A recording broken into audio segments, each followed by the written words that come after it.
ယောက်ျားယူမယ်ဆိုရင်လေဘိုက်ပူလေးယောက်ျားတွေကိုယူငါတို့မှလေဖောက်ပြန်ဖို့ခြံခုံဖို့နေနေတာကိုဘိုက်နဲ့ကိုတော့မနေမှပြီးတွားနေရတာခြံတို့လုံအောင်ခတ်ဖို့နော်ခွေးတိုးပေါက်တွေပါတယ်များရှိနေအဲ့ဒီကချိုသွားတာတို့ပါကိုကြီးကတော့ဒီခြံကြီးမှာပဲပျော်ပျော်နဲ့ဒီဘဝကြီးကိုဒီများနဲ့ပဲဖြတ်တန်းပါမယ်ခင်ဗျာဖြတ်တန်းပါမယ်အေးချော်ပြီးရင်အဓိကမျိုး လောက်လား အေးဟုတ်ပြီအဲ့လောက်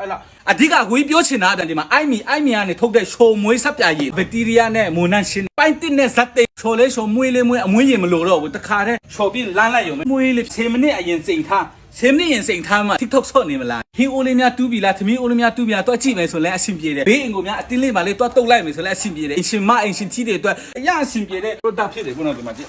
ချိုမွေးဆက်ပြချိုလေးချိုမွေးလေးမွေးကလေးတီးတန့်လူကြီးတီးတန့်နှမျိုးလာပေါ့နော်ကိုကြီးတော့မိသားစုတော့အိုင်းမီပဲကိုကြီးလည်းအိုင်းမီပဲမင်းတို့အမအရက်လည်းအိုင်းမီတဲ့ အိုင်မီရေရှိုးဆက်ပြရင်အိုင်မီ product တွေကိုဘယ်မှာဝယ်ရမလဲဘယ်လိုမှာရမလဲအမတို့စီမှာမာလို့ရလားကချင်ပြည်နယ်မြို့နယ်အသီးသီးမှာရှိတဲ့နီးစက်ရဆိုင်တိုင်းမှာဝယ်ယူရရှိနိုင်ပါတယ်လို့ကျေးဇူးတင်ပါတယ်ရှင်